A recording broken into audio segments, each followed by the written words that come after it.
Okay, hello guys. So magandang araw sa inyo at welcome back again na naman sa ating YouTube channel at sa panibagong wala tayong pingwit ngayon, no. Bali yun, so sobrang tagal na natin hindi nakapag-upload sa channel natin. And na-miss ko kayo ng sobra. Na-miss ko kayo, promise. So bali naging busy lang kasi tayo nitong mga nakaraan. So hindi lang nakaraan, halos 1 year din tayong hindi nakapag-update sa ating YouTube channel, ano. And kwento natin yung mga dahilan kung bakit hindi tayo nakakapag-update or hindi na tayo talaga nakapag-update sa channel natin. Saan na ba yung humps dito? Okay, so may humps dito. Yun, so since inumpisa natin yung channel natin sa pamimingwit, no guys, so napakasaya and napakasarap talaga sa feeling na nagagawa mo yung gusto mo, lalong lalo na sa pamimingwit. That time kasi guys, pandemic yun, ano. So bali online class kami. And sa mga nagtatanong, si Fish Dan nga pala is college student that time. And 4th year college student. Ayan, so sinusukatan nila yung lupa. Bali sinisingit ko lang yung pagbablog natin sa pamimingwit guys, ano.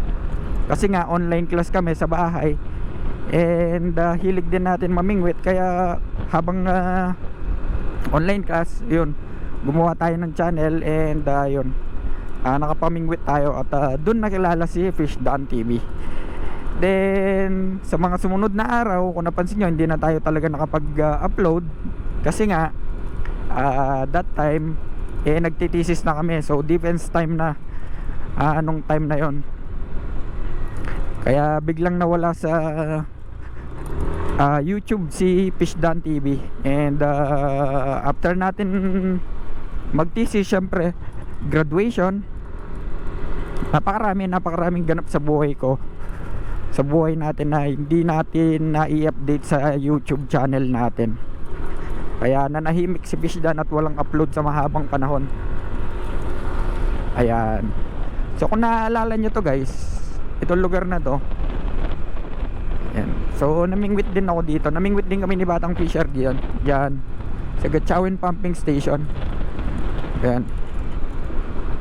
And ayun, mabalik tayo sa topic. So after ng graduation, syempre kailangan maghanap ng trabaho. Then yun, nakapaghanap nga tayo ng trabaho. At natanggap naman tayo sa isang car dealership company, sa sikat na car dealership company. And 3 months din tayo nagtrabaho doon. So bali in-update ko kayo ngayon kasi meron akong good news. At itutuloy na natin yung fishing channel natin, no, sa Fish Dan TV. And ayan, nag-resign na tayo sa trabaho natin. So magpo-focus na lang tayo sa pagbablog kasi nga dito tayo masaya. And kapag pinalad, so itutuloy natin. Pero kapag hindi, siguro mag-apply na lang ulit tayo ng trabaho sa ibang company naman. Nakakamiss talaga mamingwit. Ayan. So bali pupunta lang tayo sa dam ngayon. Iikot ko lang kayo. Yan. Matagal din tayo hindi nakapag-upload. Na-miss ko kayo. And shoutout nga pala kay Jason Alas Vlog and kay Tropang Biwas. So sana makasama ko kayo one time, makapag-collab tayo, makapamishing tayo ng sama-sama. And balita ko nga pala kay Jason is mababaw na daw yung tubig dito sa Kandating. Kaya hinihintay ko lang si Batang Fisher. So si Batang Fisher kasi ay nasa ospital. Naka-hospital yung tita niya, no. And nag-usap na kami about sa pagbabalik namin sa pamimingwit and sa pagbablog, ayun. So kaya nakapag-update ako ngayon. And ibabalita ko lang sa inyo, or gusto ko lang ibalita sa inyo na magbabalik na nga tayo sa pamimingwit.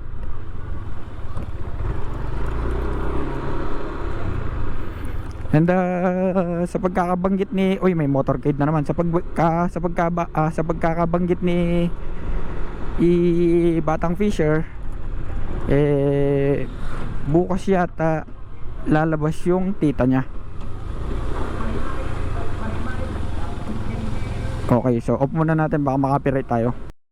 Try natin umikot dito kasi mukhang mahaba yung nakasabay nating mag motorcade, ano.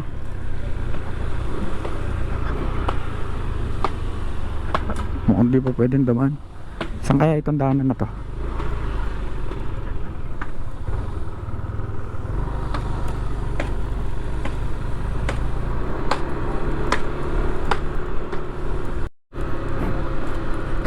Diipit tayo sa motorcade, ano. Napakarami nila. So kulang na lang magdala tayo ng balon para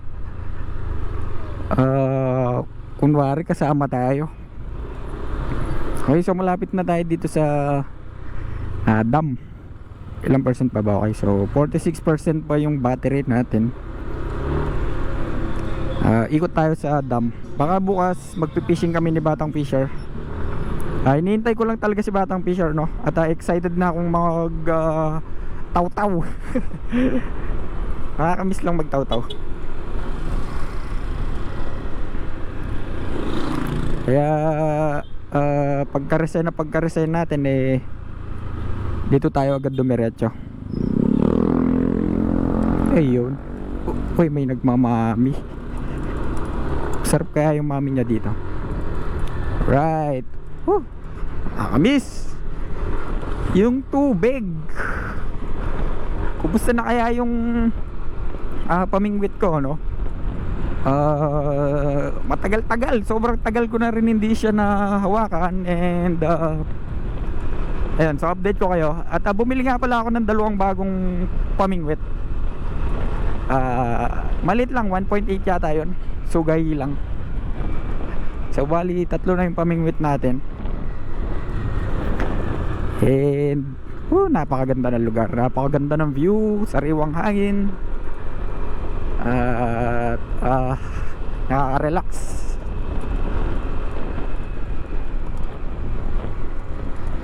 Survey lang tayo dito sa Kong Dadong Dam. Namingwit na nga rin pala kami dito, no? Kaming dalawa ni Kuya. And nakakuha kami ng roho. Dalawang roho, malalaki. Yung isa malaki, yung isa hindi. Katamtaman yung laki. Tignan natin kung may namimingwit dito. Kasi dito madalas may namimingwit. Nakikita ako namimingwit. Gusto kong silipin, gusto kong manood. So tignan natin.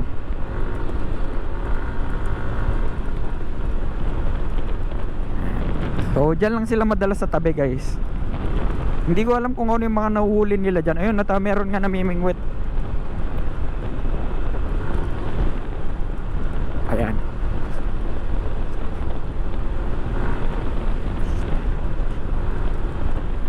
So mukhang marami silang namimingwit, guys. Tignan natin.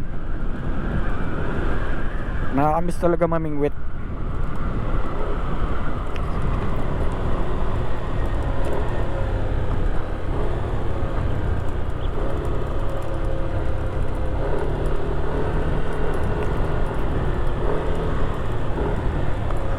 Counterflow tayo. Baba kaya tayo, guys. Tignan natin sila.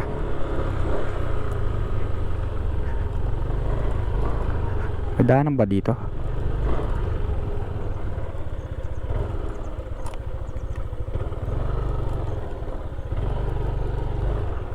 Dito. Umingay yung panggilid.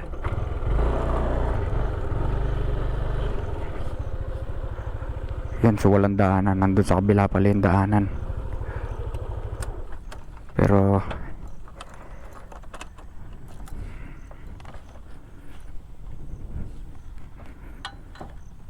try natin silang silipin. Ay, sana hindi matumba dito. Malambot pa naman yung lupa.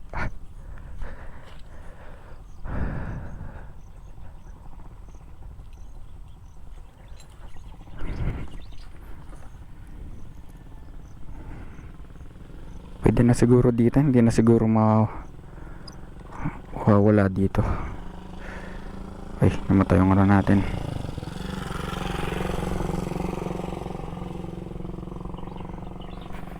So tignan natin sila.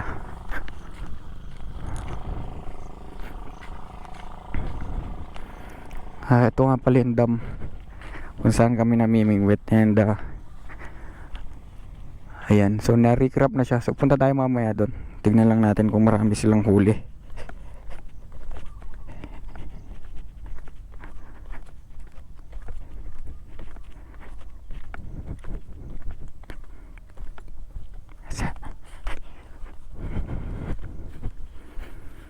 Ayan.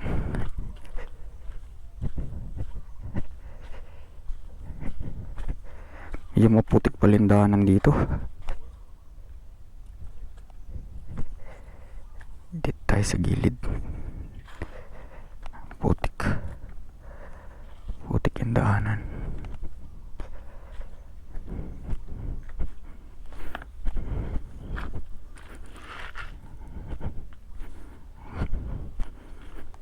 Yan. So try natin silang pasyalan.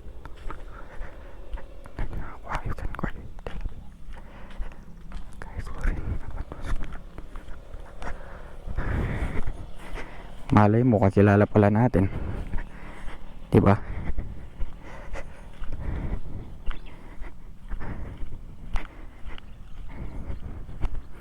Kahit di natin kakilala, lapitan natin, makapagkwentuhan lang. Aray,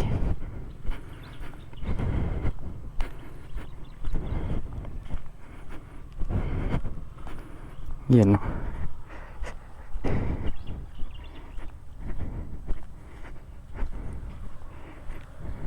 Tilapia, ay hindi. Nalapong ako kuwayo ken. Tilapia. Oh, natin pala kainin eh. Oh, ne. Umamot baskuring kasi eh.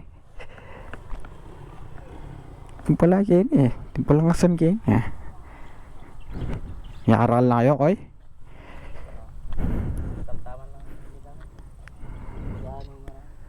Sa ano, sa kandating bumaba na yata yung tubig dun eh. Hindi kayo galing doon? Dito lang kayo. Namimingwit din kasi ako eh, kaya meron din palang isda dito, no?